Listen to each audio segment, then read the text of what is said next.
ಮೊದಲ ಗುರು, ತಾಯಿಯಿಂದ ಕಲಿತ ವಿದ್ಯೆ ಜನರೇ ಧನ್ಯರು ಅಂತ ಹೇಳ್ತಾರೆ. ಎಷ್ಟು ಅದ್ಭುತವಾಗಿ ಹೇಳರಲ್ಲ. ಮನೆಯ ಮೊದಲ ಪಾಠಶಾಲೆ ತಾಯಿಯ ಮೊದಲ ಗುರು, ತಾಯಿಯಿಂದ ಕಲಿತ ವಿದ್ಯೆ ಜನರೇ ಧನ್ಯರು ಅಂತ ಹೇಳ್ತಾರೆ. ಮೊದಲು ನಮಗೆಲ್ಲ ಗುರುವಾಗಿ ಯಾರು ಇರ್ತಾರಪ್ಪ ಅಂತಂದ್ರೆ ತಾಯಿ ಇರ್ತಾಳೆ. ಆಮೇಲೆ ನಂತರ ಶಾಲೆ, ಮಠ, ಗುರು ಎಲ್ಲವೂ ಕೂಡ ನಂತರ. ಆಮೇಲೆ ಮೊದಲಿನ ಗುರು ಯಾರು? ತಾಯಿ ಆಗಿರ್ತಕ್ಕಂಥವಳು. ಒಬ್ಬನ ಮಗಳು ಅಥವಾ ಉದ್ಧಾರ ಆಗ್ಬೇಕಂದ್ರ ನಿಮ್ಮಿಂದನೇ ಕಾರಣ, ಹಾಳಾಗ್ಬೇಕಂದ್ರೂ ಕೂಡ ತಂದೆ ತಾಯಿಗಿಂದಲೇ ಕಾರಣ ಅಂತ ಹೇಳ್ತಾರೆ. ಮಾತಾ ಶತ್ರು ಪಿತಾವೈರಿ ಬಾಲೋನ ಪಾಠಿತಃ ಲಾಲಯತ್ ಪಂಚವರ್ಷಾಣಿ ದಶವರ್ಷಾಣಿ ಪ್ರಾಪೇತು ಷೋಡಶೆ ವರ್ಷೆ ಪುತ್ರಂ ಮಿತ್ರಂ ಮದಾಚರೇತ್. ಎಂತ ಶ್ಲೋಕರೇ, ಬಹಳ ಅದ್ಭುತವಾಗಿರ್ತಕ್ಕಂಥದ್ದು. ಸಣ್ಣವರಿದ್ದಾಗ ಮಕ್ಕಳಿಗೆ ಸಂಸ್ಕಾರವನ್ನ ಕಲಿಸಬೇಕಂತ ಹೇಳ್ತಾರೆ. ಸಂಸ್ಕಾರ ಶರಣಬಸಪ್ಪನಿಗೆ ತಾಯಿ ಮಡಿಯಮ್ಮ ಹೇಳ್ತಿರ್ತಾಳ, ನೋಡು ನಿನ್ನ ಅಪ್ಪ ಯಾವ ರೀತಿ ಬೆಳಗಿನ ಜಾವ ನಸಕದೊಳಗೆ ಎದ್ದು ಶಿವಪೂಜೆಯನ್ನ ಮಾಡ್ತಾನೆ, ಸ್ನಾನ ಪೂಜಾದಿ ಕ್ರಿಯಾದಿಗಳನ್ನ ಇರಲಾರದೆ ಒಂದು ಹನಿನೂ ಕೂಡ ನೀರು ಕುಡಿಯೋದಿಲ್ಲ, ಪ್ರಸಾದ ಸೇವಿಸೋದಿಲ್ಲ. ಮೊದಲು ದಿನಚರಿಯನ್ನ ಎಲ್ಲವನ್ನು ಮುಗಿಸಿಕೊಂಡ ನಂತರ ಪೂಜೆ ಆದ ನಂತರ ಪ್ರಸಾದ ಆದ ಮೇಲೆ ಉಳಿಕಿದ ಕೆಲಸ ನಿಮ್ಮಪ್ಪ ಹೆಂಗ ಮಾಡ್ತಾನಪ್ಪ ಶರಣಬಸಪ್ಪ, ನೀನು ಕೂಡ ಹಾಗೆ ಮಾಡಬೇಕು. ನಮ್ಮ ಮನೆತನ ಗೌರವ ಹೆಂಗಂತಂದ್ರೆ ಗುರುಲಿಂಗ ಜಂಗಮರನ್ನ ಕರೆಸೋದು. ಗುರು ಅಂತಕ್ಕಂಥ ಬಹಳ ದೊಡ್ಡವ. ಅದಕ್ಕೆ ಬಸವಣ್ಣ ಹೇಳಿಲ್ಲ, ನೀನೊಲಿದರೆ ಸಕಲ ಪಡಿ ಪದಾರ್ಥ ಇದರಲ್ಲಿಪ್ಪದು ಕೂಡಲ ಸಂಗಮದೇವ. ಗುರುವಿನ ಆಶೀರ್ವಾದ ಅಂತಕ್ಕಂಥದ್ದು ಬಹಳ ದೊಡ್ಡದು ಅನ್ನುವಂಥ ಮಾತು. ಹಾಗೆ ಗುರುವನ್ನ ನಂಬಬೇಕು. ಭಕ್ತಿ, ಶ್ರದ್ಧೆ, ನಿಷ್ಠೆಯಿಂದ ನಾವೆಲ್ಲರೂ ಕೂಡ ನಂಬಿದಾಗ ಮಾತ್ರ ಗುರು ನಮ್ಮನ್ನ ಕೈ ಹಿಡಿತಾನ. ಹೀಗಿರುವಂತಹ ಸಂದರ್ಭದೊಳಗ ಅರಳಗುಂಡಿಗೆ ಒಳಗ ಆ ಮಗುವಿನ ಜನನ ಆಗ್ತದ. ಶರಣ ಬಸಪ್ಪ ಅಂತಕ್ಕಂಥ ಹೆಸರಿಡ್ತಾರೆ. ಆ ಮಗುವಿನ ಮುಖವನ್ನ ನೋಡಿದ್ರೆ ನಮ್ಮ ಮುಖದ ಮೇಲೆ ನಮ್ಮ ಮನಸ್ಸಿನೊಳಗೆ ಏನೋ ದುಃಖ ಇದ್ರೂ ಕೂಡ ಎಲ್ಲವೂ ಕೂಡ ಕರಿಗೆ ನೀರಾಗಿ ಹೋಗ್ಬಿಡ್ತಿದ್ವು ಅಂತ. ಕಾರಣ ಆ ಮಗುವಿನ ಮುಖದ ಮೇಲೆ ಇರುವಂತ ಚೈತನ್ಯದ ಕಳೆ, ಶಿವಯೋಗದ ಸಾಧನೆ.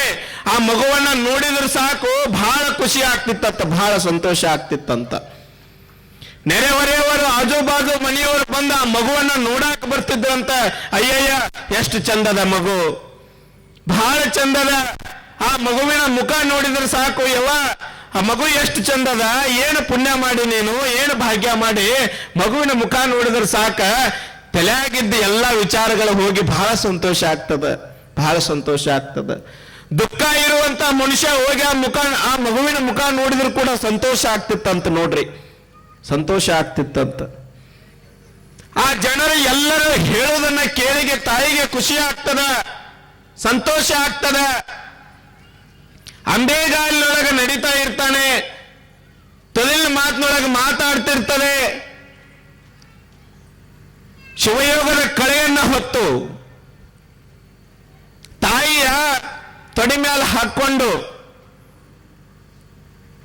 ಗಾಳಿ, ಸೂರ್ಯ, ಬೆಳಕು, ನೀರು ಹೆಂಗೆ ಯಾವ ರೀತಿ ಬದುಕ್ಯಾವಲ್ಲಪ್ಪ, ಯಾವ ರೀತಿ ಎಲ್ಲರಿಗೆ ಬೇಕಾಗಿ ಅದಾವಲ್ಲ ಹಂಗೆ ಬದುಕಬೇಕು. ಶರಣ ಬಸಪ್ಪ, ನೀನು ಒಳ್ಳೆಯವನಾಗಬೇಕು, 4 ಮಂದಿಗೆ ಬೇಕಾಗಿ ಬದುಕಬೇಕು ಅಂತ ತಾಯಿ ಮಗುವಿಗೆ ಸಂಸ್ಕಾರವನ್ನ ಕಲಿಸ್ತಿರ್ತಾಳೆ, ಸಂಸ್ಕಾರವನ್ನ ಕಳಿಸ್ತಿರ್ತಾಳೆ. ಮಕ್ಕಳನ್ನ ಹಡಿಯೋದು ಮುಖ್ಯ ಅಲ್ಲ, ಮಕ್ಕಳಿಗೆ ನಾವು ಎಷ್ಟು ಸಂಸ್ಕಾರವನ್ನ ಕೊಡ್ತೀವಿ ಅಂತಕ್ಕಂಥದ್ದು ಮುಖ್ಯದ. ಮಕ್ಕಳಿಗೆ ನಾವು ಯಾವ ರೀತಿ ಸಂಸ್ಕಾರ ಕೊಡ್ತೀವಿ ಅನ್ನುವಂಥದ್ದು ಬಹಳ ಮುಖ್ಯದ. ಮಾತಾ ಶತ್ರು ಪಿತಾ ವೈರಿ ಬಾಲೋಣ ಪಾಠಿತಃ ನಾ ಶೋಭತೆ ಸಭಾ ಮಧ್ಯೆ ಹಂಸ ಮಧ್ಯೆ ಬಕೋಯತ. ಸಂಸ್ಕೃತ ಬಹಳ ಚಂದ ಹೇಳ್ತಾರೆ. ಮಕ್ಕಳಿಗೆ ಸಂಸ್ಕಾರವನ್ನ ಕಲಿಸಬೇಕು ಅಂತ ಹೇಳ್ತಾರೆ. ಮಾತಾ ಶತ್ರು ಪಿತಾ ವೈರಿ, ಮಕ್ಕಳಿಗೆ ಮೊದಲ ವೈರಿಗಳು ತಂದೆ ತಾಯಿಗಳೇ ಅಂತ ಹೇಳ್ತಾರೆ. ಕಾರಣ ಗಿಡವಾಗಿ ಬಗ್ಗದು ಮರವಾಗಿ ಬಗ್ಗಿತಯ್ಯ. ಸಣ್ಣವರಿದ್ದಾಗ ನಿಮ್ಮ ಮಕ್ಕಳು ಸಂಸ್ಕಾರವನ್ನ ಕಲಿಸ್ಲಿಕ್ಕಪ್ಪ ಅಂದ್ರೆ ದೊಡ್ಡವರಾದ ಮೇಲೆ ಗಿಡ ಇದ್ದಾಗ ಬಾಗಿಸಿದ್ರೆ ಬಾಗುತ್ತದ, ಮರ ಆದಾಗ ಎತ್ತರ ಆದ ಮೇಲೆ ಬಾಗಾಕ್ ಹೋದ್ರೆ ಬಾಗುತ್ತದೇನೋ, ಬಾಗ್ಸಾಕ್ ಹೋದ್ರೆ ಬಾಗುತ್ತ. ಒಂದು ಕಡಿಬೇಕ, ಇಲ್ಲ ಸುಮ್ಮ ಬಿಡಬೇಕು ಗಿಡ ಆದಾಗ. ಸಣ್ಣವರಿದ್ದಾಗ ನೀವು ನಿಮ್ಮ ಮಕ್ಕಳಿಗೆ ಸಂಸ್ಕಾರವನ್ನ ಕೊಟ್ಟಿದ್ದೆ ಕರಿಯಾಗಿತ್ತಂದ್ರ ದೊಡ್ಡವರಾದ ಮೇಲೆ ನಿಮ್ಮ ಮಕ್ಕಳು ಎದೆ ಉದ್ದ ಬೆಳೆದ ಮೇಲೆ ನಿಮ್ಮ ಎದೆ ಇದ್ದ ಹೊರಗೆ ಹಾಕಂಗಿಲ್ಲ. ಸಂಸ್ಕಾರ ಅನ್ನೋದು ಬಹಳ ಮುಖ್ಯದ ಜೀವನದೊಳಗೆ.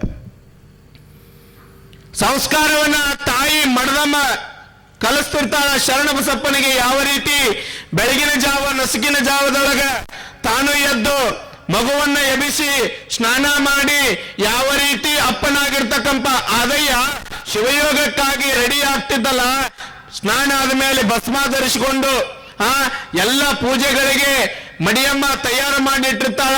ಕಂಬಳಿಯನ್ನ ಹಾಸಿ ಭಸ್ಮ ಧೂಪ ದೀಪ ಕರ್ಪೂರ ಹೂವ ಪತ್ರಿ ಎಲ್ಲವನ್ನ ಇಟ್ಟು ರೆಡಿ ಮಾಡಿಟ್ಟಿರ್ತಾಳ. ಶರಣ ಬಸಪ್ಪನಿಗೆ ಹೇಳ್ತಾಳ, ನೋಡು ನಿಮ್ಮಪ್ಪ ಹೇಗೆ ಪೂಜೆ ಮಾಡ್ಕೋತಾನ, ಹೇಗೆ ಭಕ್ತಿಯಿಂದ ಶಿವಯೋಗದ ಸಾಧನೆಯನ್ನ ಮಾಡ್ಕೋತಾನ, ಅದೇ ರೀತಿನ ನೀನು ಕೂಡ ಮಾಡ್ಕೋಬೇಕಪ್ಪ. ನೋಡ್ರಿ ಹೆಂಗದ ತಾಯಿಯ ಮಾತು. ತಾಯಿಯ ಒಂದು